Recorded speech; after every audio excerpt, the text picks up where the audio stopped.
तो भाई लोग finally UP triple S C नींद से जाग चुका है और उसने कल पेट का सिलेबस निकाल दिया है। और पेट कितना महत्वपूर्ण है ये मैं बता दूं, क्योंकि अब आने वाली जितनी भी यूपी की जो है समूह गा की जो भर्तियां हैं, जिसके लिए अभी जो 50,000 वैकेंसीज आपको पता है आने वाली हैं, तो उसके लिए जो है पेट जो है बहुत महत्वपूर्ण है। मतलब अब आपको पहले पेट पास करना पड़ेगा, उसके बाद में फिर जो वैकेंसीज जो निकलेंगी, पर्टिकुलर जो पद होंगे, मतलब लेखपाल या और भी है, तो फिर आप उसके लिए मुख्य परीक्षा दोगे, मतलब सेकेंड परीक्षा। तो पहला जो ज़्यादा कंपटीशन है वो पहले लेवल पे है। तो नमस्ते, जय श्री राम। मेरे चैनल में आप सभी भाई बहनों का स्वागत है और मेरे चैनल में परीक्षा से संबंधित सारी जानकारी दी जाती है, इसलिए सबसे पहले जाकर चैनल को सब्सक्राइब कर लीजिएगा और बगल में जो घंटी का आइकन है उसको दबाइएगा, ताकि नए प्रत्येक चलचित्र की सूचना जो है वो आप लोगों को मिल सके। साथ ही साथ वीडियो अच्छा लगे तो लाइक करना मत भूलिएगा। तो चलिए हम बताते हैं कि पेट जो है एक तरह से प्रीलिमिनरी ये जो एलिजिबिलिटी टेस्ट है, ये प्रारंभिक अर्हता परीक्षा, ये इसका जो सिलेबस है वो कल यूपी ट्रिपल एस सी ने वो निकाल दिया है। और अब जो भी आने वाली भर्तियाँ होंगी, एक तरीके से देखा जाए तो उसकी जो है 2 चरण में परीक्षा होंगी। पहला मतलब जो पेट है, मतलब आप प्री निकालोगे, पेट निकालोगे, उसके बाद जो क्वालिफाइड होंगे कैंडिडेट, फिर जो आने वाली वैकेंसीज है उस हिसाब से फिर वो जो क्वालिफाइड हो चुके हैं, पास हो चुके हैं जो कैंडिडेट्स, वो परीक्षा देंगे।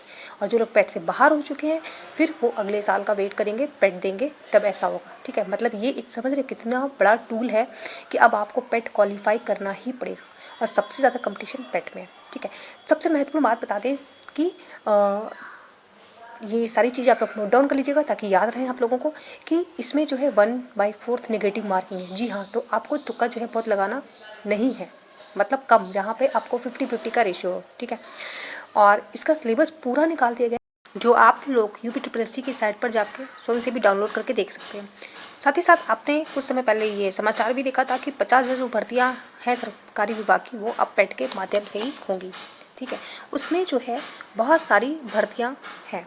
ठीक है, तो वो आपकी जैसे कुछ हो गई महिला स्वास्थ्य कार्यकर्ता हो गई, ग्रुप सी की हो गई, राजस्व लेखपाल की हो गई, तो ये आप लोग देख सकते हो, सामने बहुत सारी भर्तियां हैं। ठीक है, तो ये अब जितनी भी हैं और जो आने वाली जितनी भी नहीं होंगी वो सब, और जितनी भी हैं वो सिर्फ और सिर्फ आप सबसे पहले आपको पेट पास करना पड़ेगा, उसके बाद जो है इन जो परीक्षाओं पे आप आगे क्वालिफाई माने जाओगे। ठीक है, तो अब हम सिलेबस पे बात कर लेते हैं। ठीक है, जो कि बहुत ही महत्वपूर्ण है।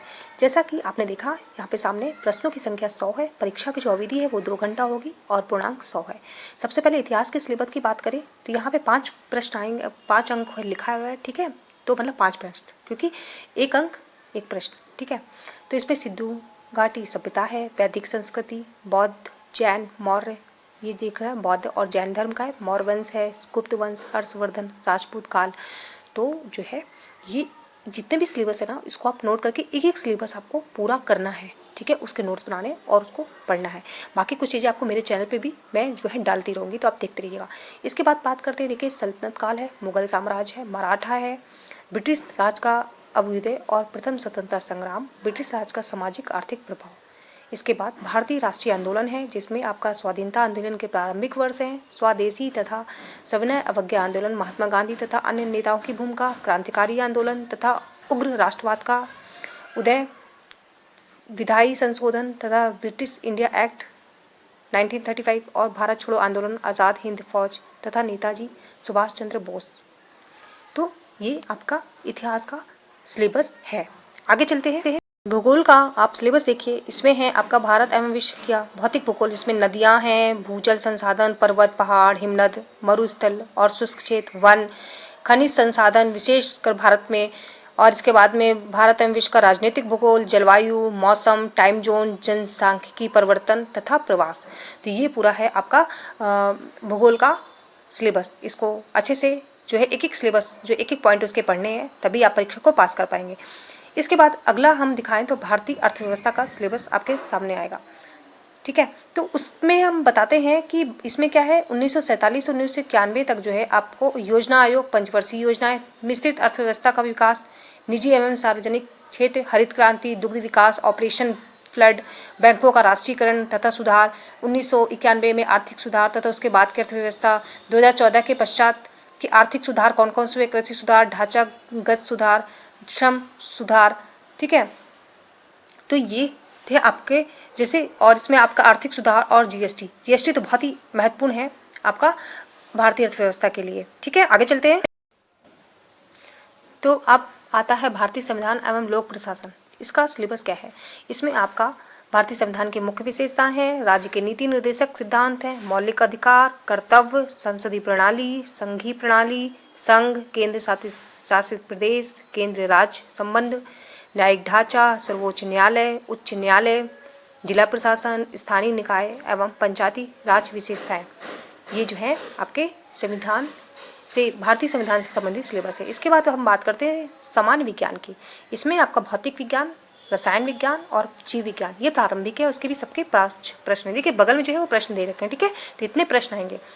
अंक गणित में देखें तो आपका पूर्ण संख्या, भिन्न, दशमलव, प्रतिशतता, वर्ग, वर्गमूल, घातांक, साधारण अंक की अंक गणितीय समीकरण, औसत, ये सारे प्रश्न जो है आपके विज्ञान से संबंधित हैं। ठीक है, तो अब आगे चलते हैं हिंदी के सिलेबस में। तो इसमें आप लोग देखोगे संधि है, विलोम शब्द, पर्यायवाची, वाक्यांशों के लिए एक शब्द, लिंग, समूश्रित, विन्यार्थक शब्द, मुहावरे, लोकोक्तियाँ, समान अशुद्धियाँ, लेखक और रचनाएं, गद्य एवं पद दोनों से। तो इससे भी 5 प्रश्न जो है आएंगे। ठीक है, तो ये हिंदी का सिलेबस ध्यान से देख लीजिए। ठीक है, संधि, विलोम शब्द, पर्यायवाची, ये सब अच्छे से पढ़ लीजिएगा। अगला जो सिलेबस है वो है समान अंग्रेजी का, उससे भी 5 प्रश्न आएंगे, जिसमें आपकी अंग्रेजी व्याकरण रहेगी और आपठित गद्यांश पर आधारित प्रश्न। इसके बाद लॉजिकल रीजनिंग आती है, तर्क एवं तर्क शक्ति, जिसमें आपका जो है बृहत एवं लघु, क्रम, रैंकिंग, संबंध, समूह से भिन्न को अलग करना, कैलेंडर, घड़ी, कारण, भाव, प्रभाव, कोडिंग, डिकोडिंग, और इसके बाद में कथन विश्लेषण वाले शब्द। ये जो है आपके तर्क संगत मतलब लॉजिकल जो रीजनिंग्स होती है उससे आपके प्रश्न आएंगे। अब आते हैं सांख्यिकी मतलब समसामयिकी मतलब करंट अफेयर्स।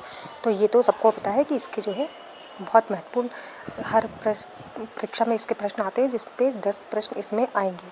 अब आते हैं जनरल अवेयरनेस, समान जागरूकता, इसके भी 10 प्रश्न आएंगे। जैसे कि आपको सबको पता है कि भारत के पड़ोसी देश, राजधानी, मुद्रा, भारत के राज्य, केंद्र शासित प्रदेश, भारत की संसद, राज्यसभा, लोकसभा, विधानसभा, विधान परिषद, राष्ट्रीय अंतर्राष्ट्रीय दिवस, विश्व संगठन, उनके मुख्यालय, भारतीय पर्यटन स्थल, भारत की कला एवं संस्कृति, भारत एवं विश्व के खेल, भारतीय अनुसंधान संगठन, प्रसिद्ध पुस्तकें, लेखक, पुरस्कार विजेता, जलवायु परिवर्तन एवं पर्यावरण, ये सारे जो है आपके जनरल अवेयरनेस के सिलेबस में है, तो इसको ज़रूर पढ़िएगा। अब आगे है 10 प्रश्न आपके आपठित हिंदी गद्यांश का विवेचन एवं विश्लेषण से। ठीक है, तो ये देख लीजिएगा। इसके बाद है ग्राफ की व्याख्या विश्लेषण, तालिका की व्याख्या एवं विश्लेषण, तो ये प्रश्न आएंगे। और साथ ही साथ जैसा कि मैंने पहले बताया कि 1/4 नेगेटिव मार्किंग रहेगी। तो ये है पूरा सिलेबस, इसकी एक जो है मैंने व्याख्या बता दी है। इसको दोस्तों के साथ शेयर करना मत भूलिएगा, ठीक है, ताकि उन्हें भी पता चल सके। मिलते हैं अगले वीडियो में, तब तक के लिए जय हिंद, वंदे मातरम।